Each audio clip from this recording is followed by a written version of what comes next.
कौशल प्रदेश, जिसकी स्थापना वैवस्वत मनु ने की थी, पवित्र सरयू नदी के तट पर स्थित है।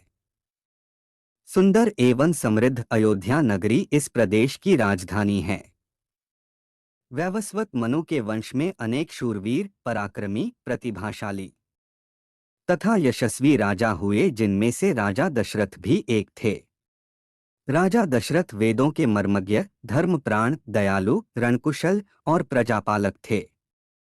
उनके राज्य में प्रजा कष्टरहित, सत्यनिष्ठ एवं ईश्वर भक्त थी। उनके राज्य में किसी का किसी के भी प्रति द्वेषभाव का सर्वथा अभाव था।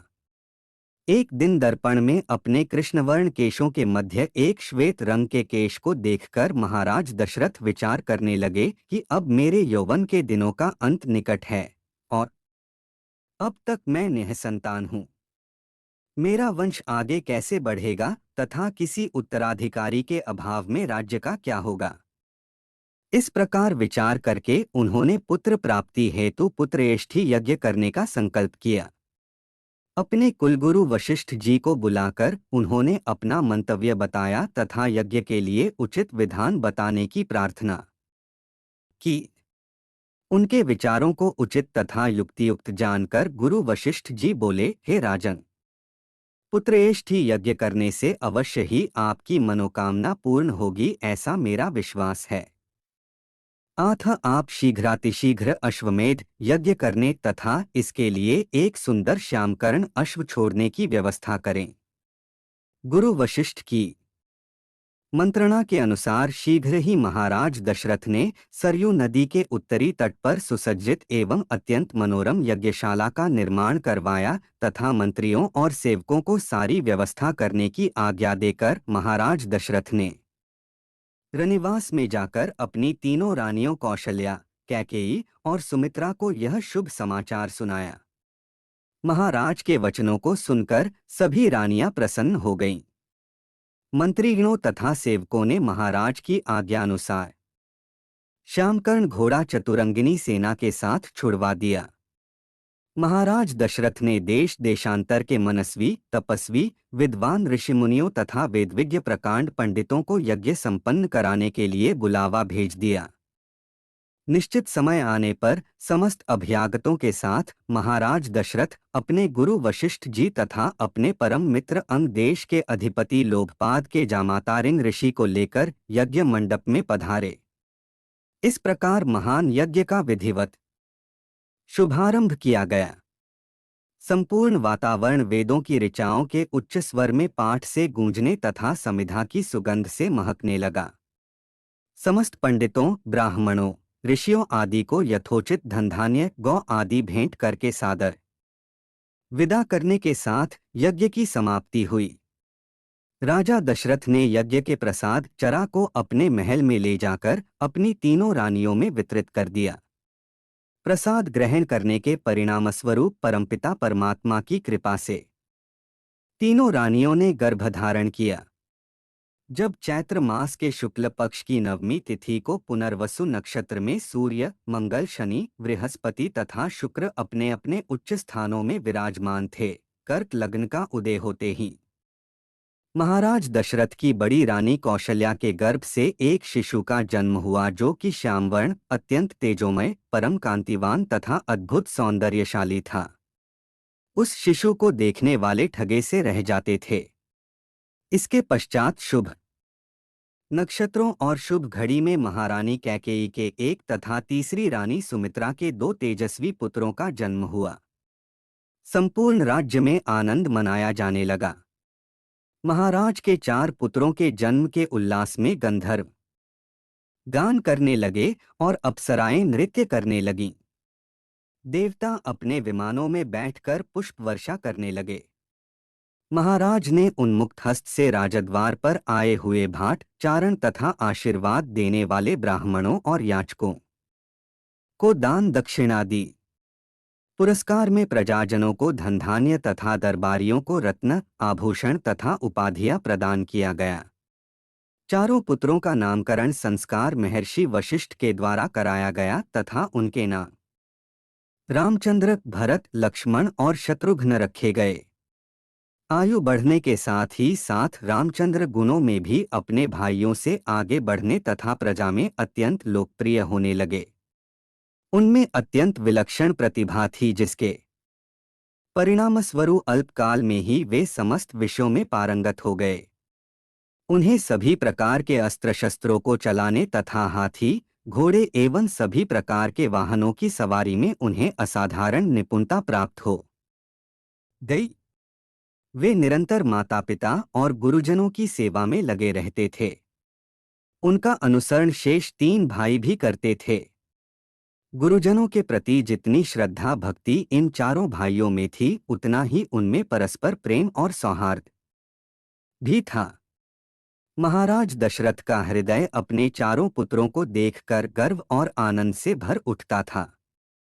अयोध्यापति महाराज दशरथ के दरबार में यथोचित आसन पर गुरु वशिष्ठ, मंत्रीगण और दरबारीगण बैठे थे। अयोध्यानरेश ने गुरु वशिष्ठ से कहा, हे गुरुदेव, जीवन तो क्षणभंगुर है और मैं वृद्धावस्था की ओर अग्रसर होते जा रहा हूँ। राम, भरत, लक्ष्मण और शत्रुघ्न चारों ही राजकुमार अब वयस्क भी हो चुके हैं। मेरी इच्छा है कि इस शरीर को त्यागने के पहले राजकुमारों का विवाह देख लूं। अतः आपसे निवेदन है कि इन राजकुमारों के लिए योग्य कन्याओं की खोज करवाएं। महाराज दशरथ की बात पूरी होते ही द्वारपाल ने ऋषि विश्वामित्र के आगमन की सूचना दी।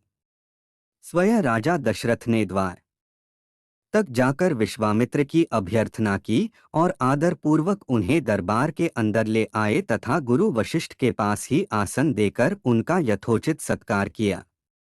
कुशलक्षेम पूछने के पश्चात राजा दशरथ ने विनम्र वाणी में ऋषि विश्वामित्र से कहा, हे मुनिश्रेष्ठ, आपके दर्शन से मैं कृतार्थ हुआ तथा आपके चरणों की पवित्र धूलि से यह राजदरबार और संपूर्ण अयोध्यापुरी धन्य हो गई। अब कृपा करके आप अपने आने का प्रयोजन बताइए। किसी भी प्रकार की आपकी सेवा करके मैं स्वयं को अत्यंत भाग्यशाली समझूंगा। राजा के विनयपूर्ण वचनों को सुनकर मुनि विश्वामित्र बोले, हे राजन, आपने अपने कुल की मर्यादा के अनुरूप ही वचन कहे हैं। इक्ष्वाकु वंश के राजाओं की श्रद्धा भक्ति गौ, ब्राह्मण और ऋषिमुनियों के प्रति सदैव ही रही है। मैं आपके पास एक विशेष प्रयोजन से आया हूँ, समझिए कि कुछ मांगने के लिए आया हूँ। यदि आप मुझे वांछित वस्तु देने का वचन दें तो मैं अपनी मांग आपके सामने प्रस्तुत करूं। आपके वचन न देने की दशा में मैं बिना कुछ मांगे ही वापस लौट जाऊंगा। महाराज दशरथ ने कहा, हे ब्रह्मर्षि, आप निःसंकोच अपनी मांग रखें। संपूर्ण विश्व जानता है कि रघुकुल के राजाओं का वचन ही उनकी प्रतिज्ञा होती है। आप मांग तो मैं अपना शीश काट कर भी आपके चरणों में रख सकता हूं। उनके इन वचनों से आश्वस्त ऋषि विश्वामित्र बोले, राजन, मैं अपने आश्रम में एक यज्ञ कर रहा हूं। इस यज्ञ के पूर्णाहुति के समय मारीच और सुबाहु नाम के दो राक्षस आकर रक्त, मांस आदि अपवित्र वस्तुएं यज्ञ वेदी में फेंक देते हैं। इस प्रकार यज्ञ पूर्ण नहीं हो पाता। ऐसा वे अनेक बार कर चुके हैं। मैं उन्हें अपने तेज से श्राप देकर नष्ट भी नहीं कर सकता, क्योंकि यज्ञ करते समय क्रोध करना वर्जित है। मैं जानता हूं कि आप मर्यादा का पालन करने वाले ऋषि मुनियों के हितैषी एवं प्रजावत्सल राजा हैं। मैं आपसे आपके ज्येष्ठ पुत्र राम को मांगने के लिए आया हूं, ताकि वह मेरे साथ जाकर राक्षसों से मेरे यज्ञ की रक्षा कर सके और मेरा यज्ञानुष्ठान निर्विघ्न पूरा हो सके। मुझे पता है कि राम आसानी के साथ उन दोनों का संहार कर सकते हैं। अतः केवल 10 दिनों के लिए राम को मुझे दे दीजिए। कार्य पूर्ण होते ही मैं उन्हें सकुशल आपके पास वापस पहुंचा दूंगा। विश्वामित्र की बात सुनकर राजा दशरथ को अत्यंत विषाद हुआ। ऐसा लगने लगा कि अभी वे मूर्छित हो जाएंगे। फिर स्वयं को संभाल कर उन्होंने कहा, मुनिवर, राम अभी बालक है। राक्षसों का सामना करना उसके लिए संभव नहीं होगा। आपके यज्ञ की रक्षा करने के लिए मैं स्वयं ही जाने को तैयार हूँ। विश्वामित्र बोले, राजन, आप तनिक भी संदेह न करें कि राम उनका सामना नहीं कर सकते। मैंने अपने योग बल से उनकी शक्तियों का अनुमान लगा लिया है। आप निःशंक होकर राम को मेरे साथ भेज दीजिए। इस पर राजा दशरथ ने उत्तर दिया, हे मुनिश्रेष्ठ, राम ने अभी तक किसी राक्षस के माया प्रपंचों को नहीं देखा है और उसे इस प्रकार के युद्ध का अनुभव भी नहीं है। जब से उसने जन्म लिया है, मैंने उसे अपनी आंखों के सामने से कभी ओझल भी होने नहीं दिया है। उसके वियोग से मेरे प्राण निकल जावेंगे। आपसे विनय है कि कृपा करके मुझे ससैन्य चलने की आज्ञा दें। पुत्रमोह से ग्रसित होकर राजा दशरथ को अपनी प्रतिज्ञा से विचलित होते देख ऋषि विश्वामित्र आवेश में आ गए। उन्होंने कहा, राजन, मैं नहीं जानता था कि रघुकुल में अब प्रतिज्ञा पालन करने की परंपरा समाप्त हो गई है। यदि जानता होता तो मैं कदापि नहीं आता। लो, मैं अब चला जाता हूँ। बात समाप्त होते होते उनका मुख क्रोध से लाल हो गया। विश्वामित्र को इस प्रकार क्रुद्ध होते देखकर दरबारी एवं मंत्रीगण भयभीत हो गए और किसी प्रकार के अनिष्ट की कल्पना से वे कांप उठे। गुरु वशिष्ठ ने राजा को समझाया, हे राजन, पुत्र के मोह में ग्रसित होकर रघुकुल की मर्यादा, प्रतिज्ञा पालन और सत्यनिष्ठा को कलंकित मत कीजिए। मैं आपको परामर्श देता हूँ कि आप राम के बालक होने की बात को भूलकर एवं निःशंक होकर राम को मुनिराज के साथ भेज दीजिए। महामुनि अत्यंत विद्वान, नीति निपुण और अस्त्र शस्त्र के ज्ञाता हैं। मुनिवर के साथ जाने से राम का किसी प्रकार से भी अहित नहीं हो सकता, उल्टे वे इनके साथ रहकर शस्त्र और शास्त्र विद्याओं में अत्यधिक निपुण हो जाएंगे तथा उनका कल्याण ही होगा। गुरु वशिष्ठ के वचनों से आश्वस्त होकर राजा दशरथ ने राम को बुला भेजा। राम के साथ साथ लक्ष्मण भी वहां चले आए। राजा दशरथ ने राम को ऋषि विश्वामित्र के साथ जाने की आज्ञा दी। पिता की आज्ञा शिरोधार्य करके राम के मुनिवर के साथ जाने के लिए तैयार हो जाने पर लक्ष्मण ने भी ऋषि विश्वामित्र से साथ चलने के लिए प्रार्थना की और अपने पिता से भी राम के साथ जाने के लिए अनुमति मांगी। अनुमति मिल जाने पर राम और लक्ष्मण सभी गुरुजनों से आशीर्वाद लेकर ऋषि विश्वामित्र के साथ चल पड़े। समस्त अयोध्यावासियों ने देख कि मंद धीर गति से जाते हुए मुनिश्रेष्ठ विश्वामित्र के पीछे पीछे कंधों पर धनुष और तरकस में बाण रखे दोनों भाई राम और लक्ष्मण ऐसे लग रहे थे मानो ब्रह्मा जी के पीछे दोनों अश्विनी कुमार चले जा रहे हों। अद्भुत कांति से युक्त दोनों भाई गो की त्वचा से बने दस्ताने पहने हुए थे। हाथों में धनुष और कटी में तीक्ष्ण धार वाली कृपाणें शोभायमान हो रही थीं। ऐसा प्रतीत होता था मानो स्वयं शौर्य ही शरीर धारण करके चले जा रहे हों। लता विट्पो के मध्य से होते हुए 6 कोस लंबा मार्ग पार करके वे पवित्र सरयू नदी के तट पर पहुंचे। मुनि विश्वामित्र ने स्नेहयुक्त मधुर वाणी में कहा, हे वत्स, अब तुम लोग सरयू के पवित्र जल से आचमन स्नानादि करके अपनी थकान दूर कर लो, फिर मैं तुम्हें प्रशिक्षण दूंगा। सर्वप्रथम मैं तुम्हें बला और अतिबला नामक विद्याएं सिखाऊंगा। इन विद्याओं के विषय में राम के द्वारा जिज्ञासा प्रकट करने पर ऋषि विश्वामित्र ने बताया, ये दोनों ही विद्याएं असाधारण हैं। इन विद्याओं में पारंगत व्यक्तियों की गिनती संसार के श्रेष्ठ पुरुषों में होती है। विद्वानों ने इन्हें समस्त विद्याओं की जननी बताया है। इन विद्याओं को प्राप्त करके तुम भूख और प्यास पर विजय पा जाओगे। इन तेजोमय विद्याओं की सृष्टि स्वयं ब्रह्मा जी ने की है।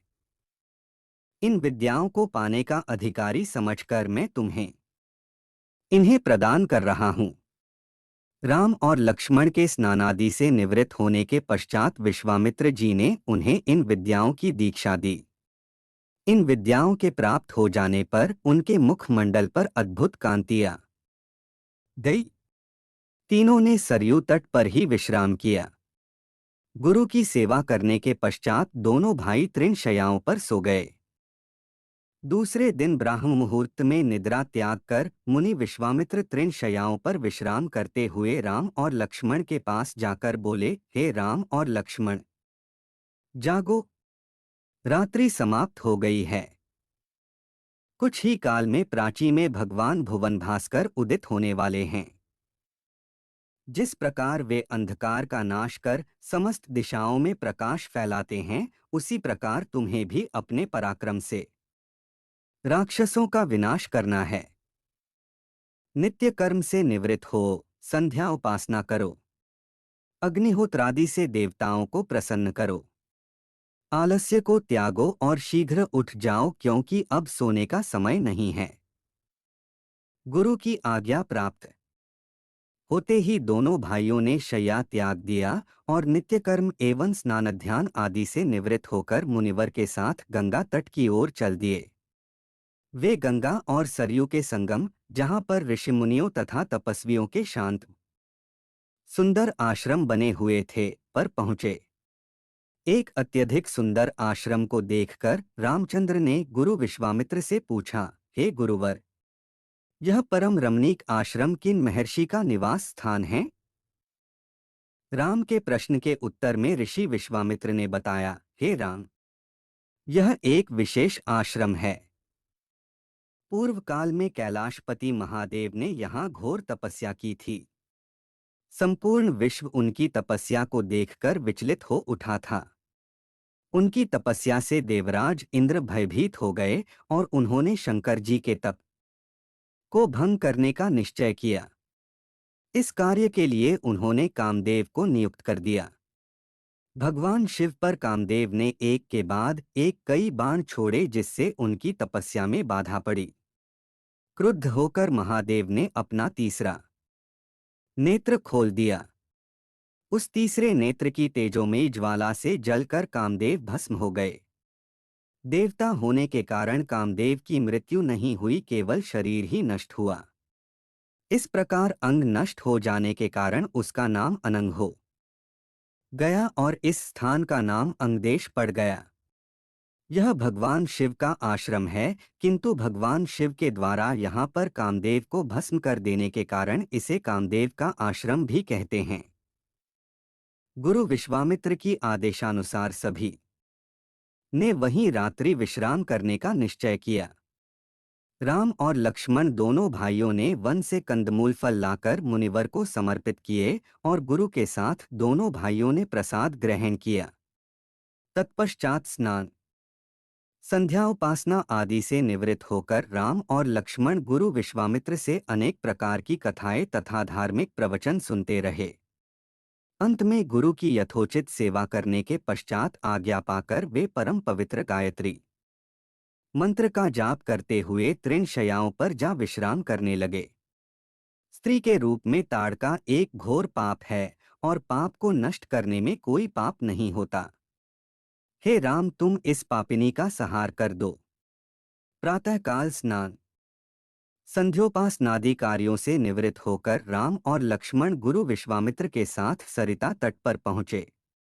एक वनवासी मुनि ने विश्वामित्र के साथ दो सुकुमार बालकों को देखा तथा उनका परिचय प्राप्त कर वे एक छोटी सी सुंदर नौका ले आए और विश्वामित्र से बोले, हे मुनिराज, आप इन राजकुमारों के साथ इस नौका पर बैठकर सरिता पार कर लीजिए।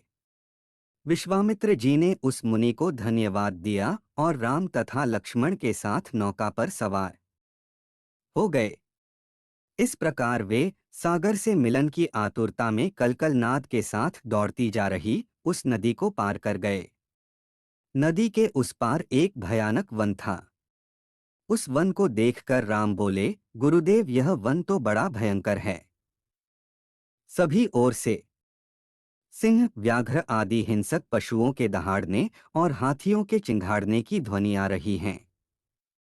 जंगली सुअर, भालू, वन भैंसें आदि वन्य प्राणी भ्रमण करते दृष्टिगत हो रहे हैं। वृक्षों की सघनता के कारण सूर्य का प्रकाश इस वन के भीतर घुसने का साहस नहीं कर पा रहा है और इसी कारणवश चारों ओर अंधकार हो रहा है। इस अति दुर्गम वन का क्या नाम है?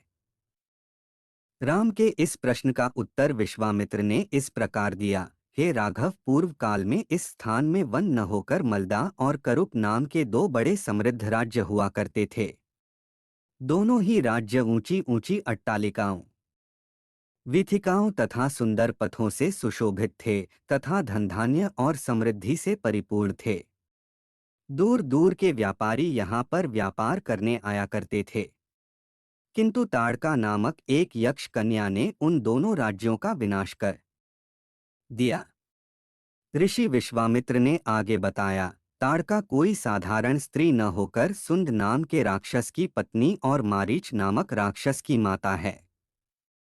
उसके शरीर में 1000 हाथियों के बराबर बल है और वह अत्यंत पराक्रमी और शक्तिशाली है।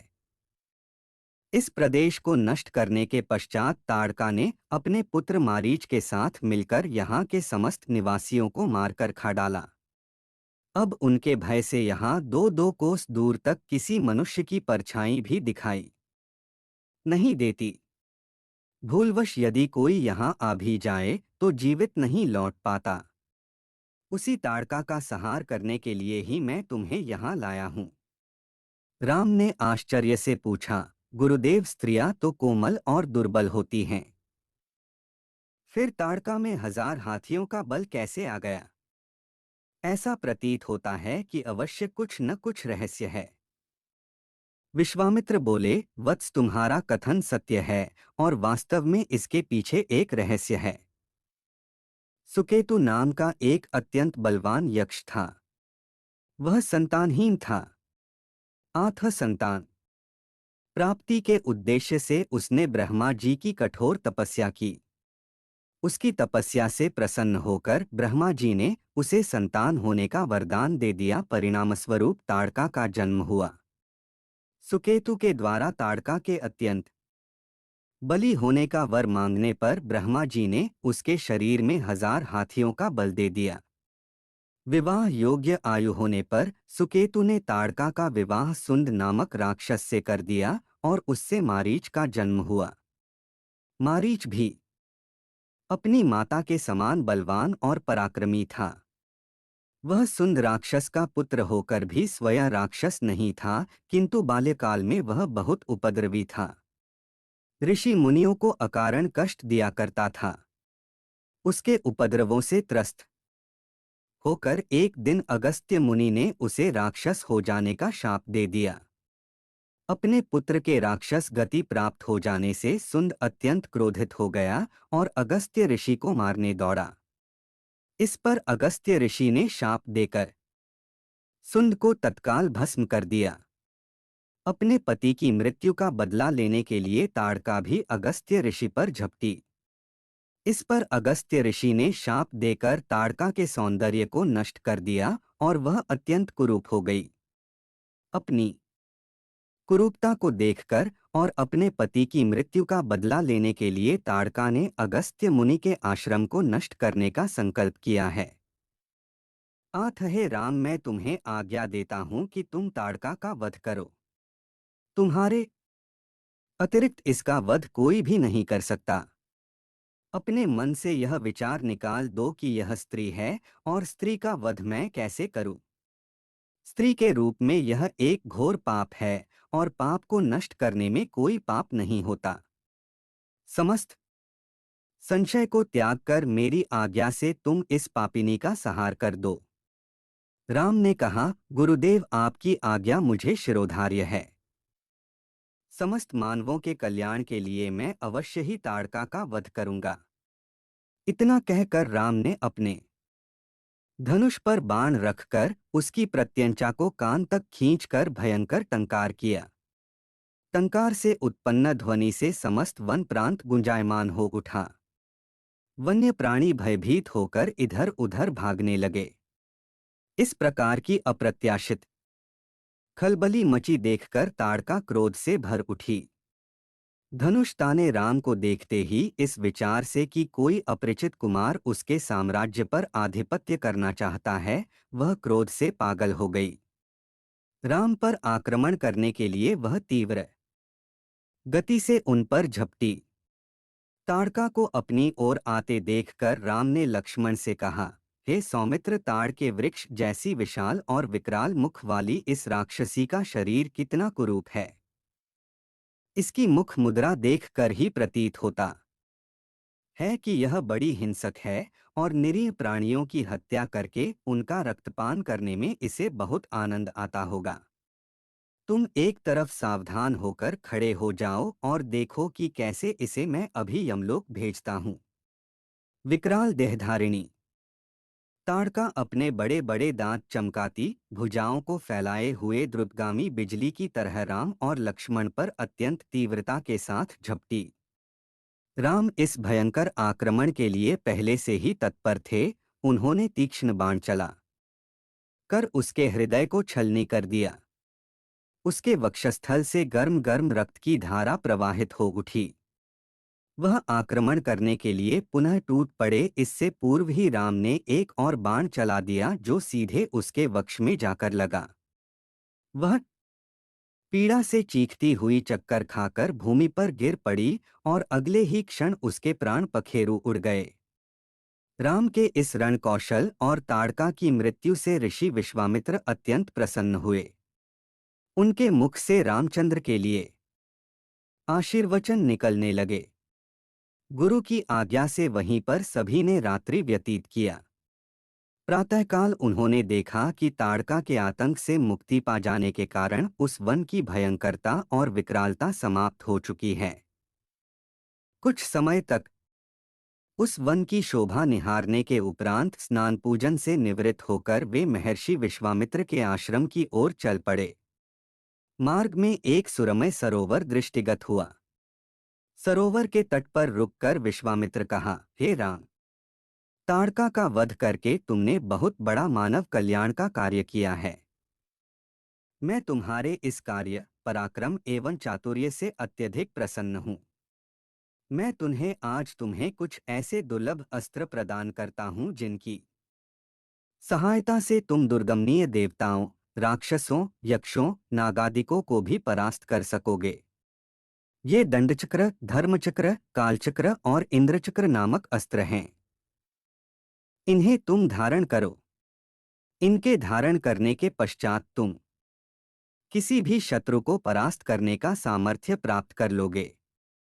इनके अतिरिक्त मैं तुम्हें विद्युत निर्मित वज्रास्त्र, शिवजी का शूल, ब्रह्मशिर, एशीक और समस्त अस्त्रों से अधिक शक्तिशाली ब्रह्मास्त्र देता हूँ। इन्हें पाकर तुम तीनों लोकों में सर्वाधिक शक्ति संपन्न हो जाओगे। मैं तुम्हारी वीरता से इतना अधिक प्रसन्न हूँ कि तुम्हें प्रचंड मोदकी व शिखर नाम की गदाएं प्रदान करते हुए मुझे अत्यंत हर्ष हो रहा है। मैं तुम्हें सूखी और गीली दोनों ही प्रकार की अश्नि व पिनाक के साथ ही साथ नारायणास्त्र, आग्नेयास्त्र, वायव्यास्त्र, हयशिरास्त्र एवं क्रौंच अस्त्र भी तुम्हें प्रदान करता हूँ। अस्त्रों के अतिरिक्त मैं तुम्हें कुछ पाश भी देता हूँ जिनमें धर्मपाश, कालपाश एवं वरुणपाश मुख्य हैं। इनके पाशों के द्वारा तुम अत्यंत फुर्तीले शत्रु को भी बांधकर निष्क्रिय बनाने में समर्थ हो जाओगे। राम, कुछ अस्त्र ऐसे हैं जिनका प्रयोग असुर लोग करते हैं। नीति कहती है कि शत्रुओं को उनके ही शस्त्रास्त्रों से मारना चाहिए। इसलिए मैं तुम्हें असुरों के द्वारा प्रयोग किए जाने वाले कंकाल, मूसल, घोर कपाल और किंकणी नामक अस्त्र भी देता हूँ। कुछ अस्त्र का प्रयोग विद्याधर करते हैं। उनमें प्रधान अस्त्र हैं खड्ग, मोहन, प्रस्वापन, प्रशमन, सौम्य, वर्षण, संतापन, विलापन, मादनास्त्र, गंधर्वास्त्र, मानवास्त्र, पैशाचास्त्र, तामस और अद्वितीय सौम्नास्त्र। इन सभी अस्त्रों को भी मैं तुम्हें देता हूँ। ये मौसलास्त्र, सत्यास्त्र, असुरों का मायामय अस्त्र और भगवान सूर्य का प्रभास्त्र हैं जिन्हें दिखाने मात्र से शत्रु निस्तेज होकर नष्ट हो जाते हैं। इन्हें भी तुम ग्रहण करो। अब इन अस्त्रों को देखो, ये कुछ विशेष प्रकार के अस्त्र हैं। ये सोम देवता द्वारा प्रयोग किए जाने वाले शिशर एवं दारुण नाम के अस्त्र हैं। शिशर के प्रयोग से शत्रु शीत से अकड़कर और दारुण के प्रयोग से शत्रु गर्मी से व्याकुल होकर मूर्छित हो जाते हैं। हे वीरश्रेष्ठ, तुम इन अनुपम शक्ति वाले, शत्रुओं का मान मर्दन करने वाले और समस्त मनोकामनाओं को पूर्ण कराने वाले अस्त्रों को धारण करो। इतना कहकर महामुनि ने संपूर्ण अस्त्रों को, जो देवताओं को भी दुर्लभ हैं, बड़े स्नेह के साथ राम को प्रदान कर दिया। उन अस्त्रों को पाकर राम अत्यंत प्रसन्न हुए और उन्होंने श्रद्धा के साथ गुरु को चरणों में प्रणाम किया और कहा, गुरुदेव, आपकी इस कृपा से मैं कृतार्थ हो गया हूँ। अब देवता, दैत्य, राक्षस, यक्ष आदि कोई भी मुझे परास्त नहीं कर सकता। मनुष्य की तो खैर बात ही क्या है, किंतु मुनिवर, इसी प्रकार के अस्त्र गंधर्वों, देवताओं, राक्षसों आदि के पास भी होंगे और उनका प्रयोग वे मुझ पर भी कर सकते हैं। कृपा करके उनसे बचने के उपाय भी मुझे बताइए। इसके अतिरिक्त ऐसा भी उपाय बताइए जिससे इन अस्त्रों को छोड़ने के पश्चात अपना कार्य करके ये अस्त्र पुनः मेरे पास वापस आ जावें। राम के इस प्रकार कहने पर विश्वामित्र बोले, राघव, शत्रुओं के अस्त्रों को मार्ग में ही काटकर नष्ट करने वाले इन सत्यवान, सत्यकीर्ति, प्रतिहार, पराड़मुख, अवान्मुख, लक्ष्य, उपलक्ष्य आदि इन अस्त्रों को भी तू ग्रहण करो। इन अस्त्रों को देने के बाद गुरु विश्वामित्र ने राम को वे विधियां भी बताईं जिनके द्वारा प्रयोग किए हुए अस्त्र वापस आ जाते हैं। चलते चलते वे वन के अंधकार से निकलकर ऐसे स्थान पर पहुंचे जो भगवान भास्कर के दिव्य प्रकाश से आलोकित हो रहा था और सामने नाना प्रकार के सुंदर वृक्ष, मनोरम उपत्यका एवं मनोमुग्धकारी दृश्य दिखाई दे रहे थे। रामचंद्र ने विश्वामित्र से पूछा, हे मुनिराज, सामने पर्वत की सुंदर उपत्यकाओं में हरे हरे वृक्षों की जो लुभावनी पंक्तियां दृष्टिगत हो रही हैं, उनके पीछे ऐसा प्रतीत होता है कि जैसे कोई आश्रम है। क्या वास्तव में ऐसा है या यह मेरी कल्पना मात्र है? वहां सुंदर सुंदर मधुरभाषी पक्षियों के झुंड भी दिखाई दे रहे हैं, जिससे प्रतीत होता है कि मेरी कल्पना निराधार नहीं है। चलते चलते वे वन के अंधकार से निकलकर ऐसे स्थान पर पहुंचे जो भगवान भास्कर के दिव्य प्रकाश से आलोकित हो रहा था और सामने नाना प्रकार के सुंदर वृक्ष, मनोरम उपत्यका एवं मनोमुग्धकारी दृश्य दिखाई दे रहे थे। रामचंद्र ने विश्वामित्र से पूछा, हे मुनिराज, सामने पर्वत की सुंदर उपत्यकाओं में हरे हरे वृक्षों की जो लुभावनी पंक्तियां दृष्टिगत हो रही हैं, उनके पीछे ऐसा प्रतीत होता है कि जैसे कोई आश्रम है। क्या वास्तव में ऐसा है या यह मेरी कल्पना मात्र है? वहां सुंदर सुंदर मधुरभाषी पक्षियों के झुंड भी दिखाई दे रहे हैं, जिससे प्रतीत होता है कि मेरी कल्पना निराधार नहीं है। विश्वामित्र जी ने कहा, हे वत्स, यह वास्तव में आश्रम ही है और इसका नाम सिद्धाश्रम है। यह सुनकर लक्ष्मण ने पूछा, गुरुदेव, इसका नाम सिद्धाश्रम क्यों पड़ा? विश्वामित्र जी ने कहा, इस संबंध में भी एक कथा प्रचलित है। प्राचीन काल में बलि नाम का एक राक्षस था। बलि बहुत पराक्रमी और बलशाली था और समस्त देवताओं को पराजित कर चुका था। एक बार उसी बलि ने यहाँ पर एक महान यज्ञ का अनुष्ठान किया था। इस यज्ञानुष्ठान से उसकी शक्ति में और भी वृद्धि हो जाने वाली थी। इस बात को विचार करके देवराज इंद्र अत्यंत भयभीत हो गया। इंद्र समस्त देवताओं को साथ लेकर भगवान विष्णु के पास पहुंचा और उनकी स्तुति करने के पश्चात उनसे प्रार्थना की, हे त्रिलोकीनाथ, राजा बलि ने समस्त देवताओं को परास्त कर दिया है और अब वह एक विराट यज्ञ कर रहा है। वह महादानी और उदार हृदय राक्षस है। उसके द्वार से कोई भी याचक खाली हाथ नहीं लौटता। उसकी तपस्या, तेजस्विता और यज्ञादि शुभ कर्मों से देवलोक सहित संपूर्ण ब्रह्मांड कांप उठा है। यदि उसका यह यज्ञ पूर्ण हो जाएगा तो वह इंद्रासन को प्राप्त कर लेगा। इंद्रासन पर किसी राक्षस का अधिकार होना सुरों की परंपरा के विरुद्ध है। अतएव हे लक्ष्मीपति, आपसे प्रार्थना है कि आप कुछ ऐसा उपाय करें कि उसका यज्ञ पूर्ण न हो पाए। उनकी इस प्रार्थना पर भगवान विष्णु ने कहा, आप सभी देवता निर्भय और निश्चिंत होकर अपने अपने धाम में वापस चले जाएं। आप लोगों का मनोरथ पूर्ण करने के लिए मैं शीघ्र ही उपाय करूंगा। देवताओं के चले जाने के बाद भगवान विष्णु वामन बौने का रूप धारण करके वहां पहुंचे जहां पर बलि यज्ञ कर रहा था।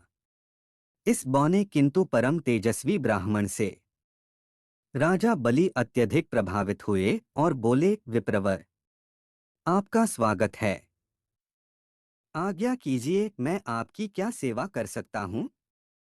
बलि के इस तरह कहने पर वामन रूपधारी भगवान विष्णु ने कहा, राजन, मुझे बैठकर भगवान का भजन करने के लिए सिर्फ 2.5 चरण भूमि की आवश्यकता है।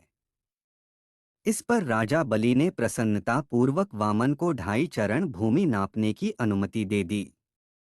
अनुमति मिलते ही भगवान विष्णु ने विराट रूप धारण किया और एक चरण में संपूर्ण आकाश को और दूसरे चरण में पृथ्वी सहित पूरे पाताल को नाप लिया और पूछा, राजन, आपका समस्त राज्य तो मेरे 2 चरण में ही आ गए। अब शेष आधा चरण से मैं क्या नापूं? बलि के द्वार से कभी भी कोई याचक खाली हाथ नहीं गया था। बलि इस याचक को भी निराश नहीं लौटने देना चाहता था। उसने कहा, हे ब्राह्मण, अभी मेरा शरीर बाकी है। आप मेरे इस शरीर पर अपना आधा चरण रख दीजिए। इस पर भगवान विष्णु ने बलि को भी अपने आधे चरण में नाप लिया। बलि का यह दान इतना महान था कि बलिदान के नाम से विख्यात हो गया। भगवान विष्णु ने बलि की दानशीलता से प्रसन्न होकर उसे वरदान दिया कि यह स्थान सदा पवित्र माना जाएगा, सिद्धाश्रम कहलाएगा और यहाँ तपस्या करने वाले को शीघ्र ही समस्त सिद्धियां प्राप्त होंगी। उसी समय से यह स्थान सिद्धाश्रम के नाम से विख्यात है और बहुत से ऋषि मुनि यहाँ तपस्या करके मुक्ति लाभ करते हैं। मेरे स्वयं का आश्रम भी इसी स्थान पर है। मैं यहीं बैठकर अपना यज्ञ संपन्न करना चाहता हूँ। जब जब मैंने यज्ञ प्रारंभ किया तब तब राक्षसों ने उसमें बाधा डाली है और उसे कभी पूर्ण नहीं होने दिया। अब तुम आ गए हो और मैं निश्चिंत होकर यज्ञ पूरा कर सकूंगा। इस प्रकार की बातें करते हुए विश्वामित्र ने राम और लक्ष्मण के साथ अपने आश्रम में पदार्पण किया। वहां रहने वाले समस्त ऋषि मुनियों और उनके शिष्यों ने उनका स्वागत सत्कार किया। राम ने विनीत स्वर में गुरु विश्वामित्र से कहा, मुनिराज, आप आज ही यज्ञ का शुभारंभ कीजिए।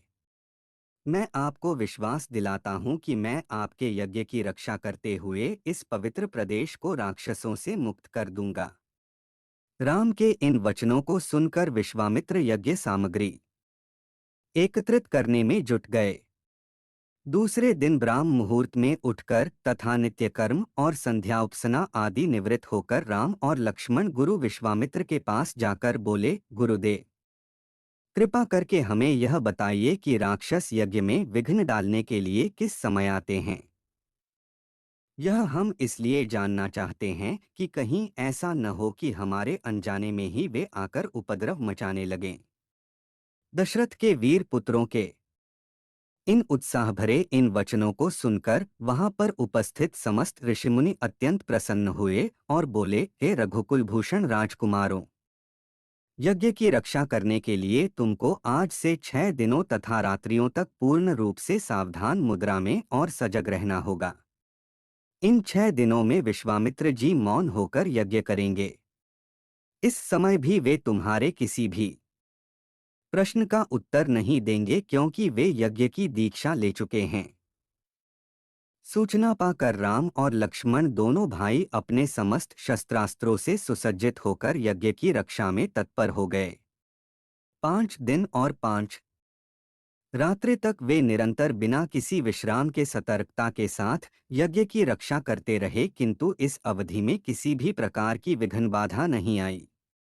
6वें दिन राम ने लक्ष्मण से कहा, भाई सौमित्र, यज्ञ का आज अंतिम दिन है और उपद्रव करने के लिए राक्षसों की आने की पूर्ण संभावना है। आज हमें विशेष रूप से सावधान रहने की आवश्यकता है। तनिक भी असावधानी से मुनिराज का यज्ञ और हमारा परिश्रम निष्फल और निरर्थक हो सकते हैं। राम ने लक्ष्मण को अभी सचेष्ट किया ही था कि यज्ञ सामग्री, चमस, समिधा आदि अपने आप भभक उठे।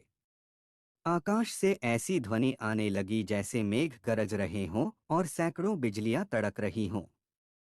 इसके पश्चात मारीच और सुबाहु की राक्षसी सेना रक्त, मांस, मज्जा, अस्थियों आदि की वर्षा करने लगी।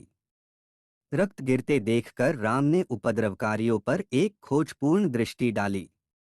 आकाश में मायावी राक्षसों की सेना को देख कर राम ने लक्ष्मण से कहा, लक्ष्मण, तुम धनुष पर शरसंधान करके सावधान हो जाओ। मैं मानवास्त्र चलाकर इन महापापियों की सेना का अभी नाश किए देता हूँ। यह कहकर राम ने असाधारण फुर्ती और कौशल का प्रदर्शन करते हुए उन पर मानवास्त्र छोड़ा। मानवास्त्र आंधी के वेग से जाकर मारीच की छाती में लगा और वह उसके वेग के कारण उड़कर 100 योजन अर्थात 400 कोस दूर समुद्र में जा गिरा। इसके पश्चात राम ने आकाश में आग्नेयास्त्र फेंका, जिससे अग्नि की एक भयंकर ज्वाला प्रस्फुटित हुई और उसने सुबाहु को चारों ओर से आवृत कर लिया। इस अग्नि की ज्वाला ने क्षण भर में उस महापापी को जलाकर भस्म कर दिया। जब उसका जला हुआ शरीर पृथ्वी पर गिरा तो एक बड़े जोर का धमाका हुआ। उसके आघात से अनेक वृक्ष टूटकर भूमि पर गिर पड़े। मारीच और सुबाहु पर आक्रमण समाप्त करके राम ने बचे खुचे राक्षसों का नाश करने के लिए वायव्य नामक अस्त्र छोड़ दिया। उस अस्त्र के प्रहार से राक्षसों की विशाल सेना के वीर मर मर कर ओलों की भांति भूमि पर गिरने लगे। इस प्रकार थोड़े ही समय में संपूर्ण राक्षसी सेना का नाश हो गया। चारों ओर राम की जय जयकार होने लगी तथा पुष्पों की वर्षा होने लगी। निर्विघ्न यज्ञ समाप्त करके मुनि विश्वामित्र यज्ञ वेदी से उठे और राम को हृदय से लगाकर बोले, हे रघुकुल कमल, तुम्हारे भुजबल के प्रताप और युद्ध कौशल से आज मेरा यज्ञ सफल हुआ। उपद्रवी राक्षसों का विनाश करके तुमने वास्तव में आज सिद्धाश्रम को कृतार्थ कर दिया। ऋषि विश्वामित्र ने बताया, हे राम, जनक मिथिलापुरी के राजाओं की उपाधि है जो चिरकाल से चली आ रही है। दूसरे दिन राम और लक्ष्मण अपने नित्य कर्मों और संध्योवंदनादि से निवृत्त हुए और प्रणाम करने के उद्देश्य से गुरु विश्वामित्र के पास पहुँचे। वहां उपस्थित आश्रमवासी तपस्वियों से राम और लक्ष्मण को ज्ञात हुआ कि मिथिला में राजा जनक ने धनुष यज्ञ का आयोजन किया है। उस धनुष यज्ञ में देश देशांतर के राजा लोग भाग लेने के लिए आ रहे हैं। रामचंद्र ने गुरु विश्वामित्र से पूछा, गुरुदेव, इस धनुष की क्या विशेषता है और इस यज्ञ का आयोजन का उद्देश्य क्या है? ऋषि विश्वामित्र ने बताया, हे राम, जनक मिथिलापुरी के राजाओं की उपाधि है जो चिरकाल से चली आ रही है। प्राचीन काल में किसी समय देवरात नामक पूर्व पुरुष ने बड़ी निष्ठा और श्रद्धा के साथ यज्ञ किया था, जिसमें उसने देवताओं को भी आमंत्रित किया था। देवताओं ने देवरात के इस यज्ञ से प्रसन्न होकर उसे पिनाक नाम का धनुष प्रदान किया था। यह धनुष अत्यंत सुंदर, भव्य और गरिमामय है और साथ ही साथ यह बहुत भारी और शक्तिशाली भी है। बड़े बड़े बलवान, पराक्रमी और रणकुशल योद्धा तथा शूरवीर इस पर प्रत्यंचा चढ़ाना तो दूर, इसे उठा भी नहीं सकते। अपनी एकमात्र रूपवती एवं लावण्यमयी कन्या सीता के स्वयंवर के लिए मिथिला नरेश ने प्रतिज्ञा की है कि जो भी पराक्रमी वीर राजकुमार या राजा इस धनुष पर प्रत्यंचा चढ़ा देगा, उसके साथ वे अपनी कन्या का विवाह कर देंगे। अनेक देशों के राजा एवं राजकुमार भारी संख्या में इस यज्ञ में भाग लेने के लिए मिथिलापुरी पहुंच रहे हैं। हम लोगों की भी इच्छा इस यज्ञ को देखने की है। आथ तुम भी हमारे साथ मिथिलापुरी चलो। उसे देखकर तुम लोगों को भी प्रसन्नता होगी। महर्षि का आदेशानुसार राम और लक्ष्मण ने भी विश्वामित्र तथा अन्य ऋषिमुनियों के साथ मिथिलापुरी की ओर प्रस्थान किया। मार्ग में अनेक प्रकार के दृश्यों का अवलोकन करते हुए वे आध्यात्मिक चर्चा भी करते जाते थे। इस प्रकार वे सोन नदी के तट पर पहुंचे। विश्वामित्र सहित सभी ऋषि मुनियों एवं राजकुमारों ने सरिता के शीतल जल में स्नान किया। इसके पश्चात संध्या उपासना आदि से निवृत्त होकर धार्मिक कथाओं की चर्चा में व्यस्त हो गए। रात्रि अधिक हो जाने पर गुरु की आज्ञा से सभी ने वहीं रात्रि व्यतीत की। प्रातः नित्य कर्मों तथा संध्या वंदनादि से निवृत्त होने के पश्चात यह मंडली आगे की ओर बढ़ी। वे परम पावन गंगा नदी के तट पर पहुंचे। उस समय मध्याह्न होने के कारण भगवान भास्कर आकाश के मध्य में पहुंच चुके थे और गंगा का दृश्य अत्यंत मनोरम दिखाई दे रहा था। अटखेलियां करती हुई लहरों में सूर्य के अनेकों प्रतिबिंब दिखाई दे रहे थे। जल में कौतुकमयी मछलियां क्रीड़ा कर रही थीं और नभ में सारस हंस जैसे पक्षी अपनी मीठी बोली में बोल रहे थे। दूर दूर तक सुनहरे रेत के कण बिखरे पड़े थे और तटवर्ती वृक्षों की अनुपम शोभा दृष्टिगत हो रही थी। राम इस दृश्य को अपलक दृष्टि से देख रहे थे। उन्हें देखकर विश्वामित्र ने पूछा, वत्स, इतना भावविभोर होकर तुम क्या देख रहे हो? राम ने कहा, गुरुदेव, मैं सुरसरी की इस अद्भुत छटा को देख रहा हूँ। इस परम पावन सलिला के दर्शन मात्र से मेरे हृदय को अपूर्व शांति मिल रही है। भगवन, मैं आपके श्रीमुख से यह सुनना चाहता हूँ कि इस कलुषहारिणी पवित्र गंगा की उत्पत्ति कैसे हुई। राम का प्रश्न सुनकर ऋषि विश्वामित्र बोले, हे राम, अनेक प्रकार के कष्टों और तापों का निवारण करने वाली गंगा की कथा अत्यंत मनोरंजक तथा रोचक है। मैं तुम सभी को यह कथा सुनाता हूँ। ऋषि विश्वामित्र ने इस प्रकार कथा सुनाना आरंभ किया। पर्वतराज हिमालय की अत्यंत रूपवती, लावण्यमयी एवं सर्वगुण संपन्न दो कन्याएं थीं। इन कन्याओं की माता सुमेरु पर्वत की पुत्री मैना थीं। बड़ी कन्या का नाम गंगा तथा छोटी कन्या का नाम उमा था। गंगा अत्यंत प्रभावशाली और असाधारण दैवी गुणों से संपन्न थी। वह किसी बंधन को स्वीकार न कर मनमाने मार्गों का अनुसरण करती थी। उसकी इस असाधारण प्रतिभा से प्रभावित होकर देवता लोग विश्व के कल्याण की दृष्टि से उसे हिमालय से मांग कर ले गए। पर्वतराज की दूसरी कन्या उमा बड़ी तपस्विनी थी। उसने कठोर एवं असाधारण तपस्या करके शिवजी को वर के रूप में प्राप्त किया।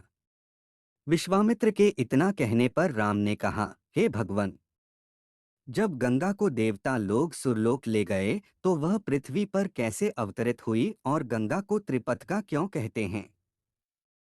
राम के इस प्रश्न का उत्तर देते हुए ऋषि विश्वामित्र ने कहा, सुरलोक में विचरण करती हुई गंगा से उमा की भेंट हुई। गंगा ने उमा से कहा कि मुझे सुरलोक में विचरण करते हुए बहुत दिन हो गए हैं।